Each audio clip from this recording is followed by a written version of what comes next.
রাজ্য কেন্দ্র জবাব দাও, রাজ্য কেন্দ্র জবাব দাও, জবাব তোমায় দিতে হবে।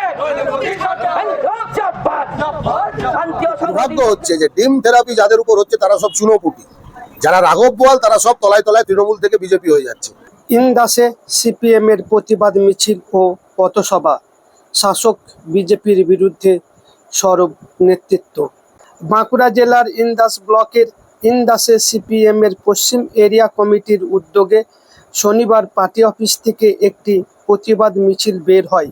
মিছিলটি ইন্দাস বাজার পরিক্রমা করে বিডিও অফিসের সামনে পৌঁছে প্রতিবাদ জানায়।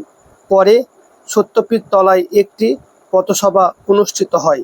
ইন্দাস ব্লকের শান্তাশ্রমে বিজেপির দুষ্কৃতীদের সিপিএমের কর্মীদের উপর হামলা, চলমান এসআইআর এর বিরোধিতা এবং পেট্রোল ডিজেলের মূল্যবৃদ্ধির প্রতিবাদে এই কর্মসূচি নেওয়া হয়।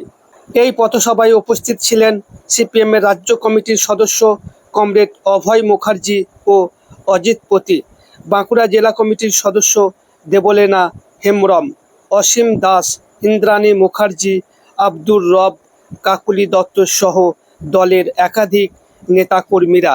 সভায় বক্তব্য রাখতে গিয়ে কমরেড অভয় মুখার্জি বলেন, গুন্ডা দমন বিল যদি সত্যিই গুন্ডাদের বিরুদ্ধে হয় তা স্বাগত, কিন্তু যদি তা উদ্দেশ্য প্রণোদিত হয় তাহলে মানুষ এই বিল মেনে নেবে না।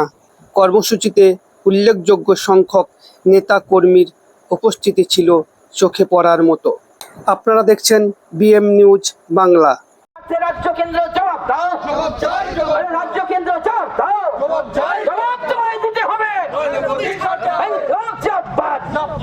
শান্তি ও সংহতির পক্ষে সমস্ত মানুষ এক হও। জাতপাতের বিরুদ্ধে বাম দুর্গ লড়ছে, লড়বে। জাতপাত মানছি না, মানব না। সাম্প্রদায়িকতার বিরুদ্ধে সমস্ত মানুষ এক হও। সংহতির পক্ষে সমস্ত মানুষ এক হও। ইন্দাস উন্নয়নের স্বার্থে সমস্ত মানুষ এক হও। ইন্দাস থানা জনগণের জন্য সমস্ত মানুষ এক হও।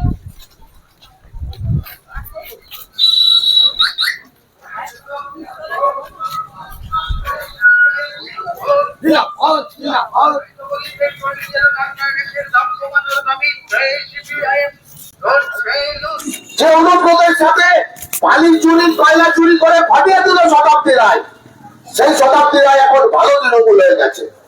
ফলে এদের আসল যারা তৃণমূলের চুরি আছে এরা সবাই বিজেপিতে ঢুকে যাবে, কেউ বাদ থাকবে না। আমি একটা মিটিং এ বক্তৃতা করছিলাম যে তাহলে ভালো তৃণমূল তো বুঝলাম, তোর ছেচররা। খারাপ তৃণমূল কারা? খারাপ তৃণমূল হচ্ছে হকাররা। ওই হকারদেরকে মারো, ওদেরকে উচ্ছেদ করো।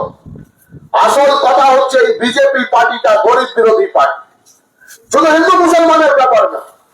আমি এই ইংরেজ বাজারে এই কথা বলতে চাই যে 26 লাখ যে মানুষের নাম এসআইআরে বাদ গেছে, এর মধ্যে 17 লক্ষ হচ্ছে হিন্দু, বাকিটা মুসলমান। প্রতিবাদ হচ্ছে আমাদের পার্টির এরিয়া কমিটির সেক্রেটারি কমরেড সেলিমকে এবং আরো এরিয়া কমিটির মেম্বাররা তারা যখন মিটিং করতে গেছিল শান্তাশ্রম অঞ্চলে, সেখানে বিজেপির কিছু দুষ্কৃতকারী তাদেরকে মারধর করেছে, ভয় দেখিয়েছে এখানে মিটিং করা যাবে না।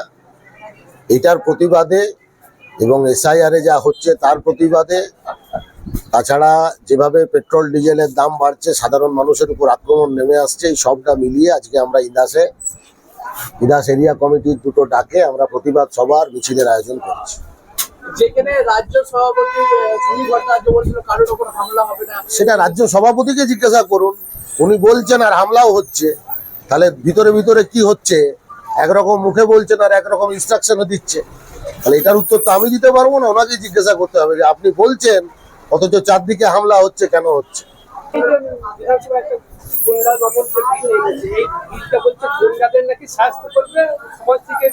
না সেটা করতে পারলে, সেইটা করতে পারলে ভালো। কিন্তু ইতিমধ্যে আপনারা দেখেছেন যে মুর্শিদাবাদে ফেসবুকে একজন বিজেপি সরকারের বিরুদ্ধে কথা বলছিল যে কেন এইসব হচ্ছে, কেন এরকম করছেন, তাকে গ্রেপ্তার করা হয়েছে। তাহলে এটা যদি গুন্ডা দমনের জন্য হয় স্বাগত, আর যদি মানুষের গণতান্ত্রিক অধিকার, কথা বলার অধিকার হরণ করার জন্য হয়, তাহলে এই বিল পশ্চিমবাংলার জনগণ প্রত্যাখ্যান করবে, মানুষ এই বিলকে মেনে নেবে না। যারা ধরা পড়ছে অভিযুক্ত তাদেরকে কোমরে দড়ি করে ঘোরানো হচ্ছে, এটাকে কেমন ভাবে দেখছেন?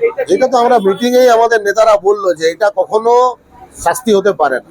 শাসন নিজেদের হাতে নেওয়ার আমরা বিরোধী, তার জন্য পুলিশ প্রশাসন আছে। কিন্তু দুর্ভাগ্য হচ্ছে যে ডিম থেরাপি যাদের উপর হচ্ছে তারা সব চুনোপুটি, যারা রাঘব বোয়াল তারা সব তলায় তলায় তৃণমূল থেকে বিজেপি হয়ে যাচ্ছে। সে এমপি হতে পারে, এমএলএ হতে পারে, তৃণমূলের বড় নেতারা হতে পারে, এদের কোনো শাস্তি হচ্ছে না। আসলে কিছু চুনোপুটিকে ডিম ফিম ছুড়ে দেখাচ্ছে যে দেখো আমরা তৃণমূলের কত বিরুদ্ধে। উনি তো বলছে আইনের শাসন, এটা তো আইনের শাসন, এসে শাসকেরই শাসন হয়ে যাচ্ছে। উনি বারবার সে তো স্বাভাবিক, আইনের শাসন হওয়া দরকার, কিন্তু আইনের শাসন হচ্ছে না। আমরা তো বারে বারেই কথাটা বলছি, এই ডিম ছোড়া, মানুষকে নিজে কোমর বেঁধে দড়ি দিয়ে ঘোরানো, এগুলো কখনো আইনের শাসন হতে পারে না। আইনের শাসন পুলিশ প্রশাসন, যে চোর, যে দুর্নীতিগ্রস্ত, যে জনগণের বিরোধী কাজ করেছে তাদের উপর পুলিশ নির্দিষ্ট ভূমিকা পালন করে, এটাই আমাদের দাবি।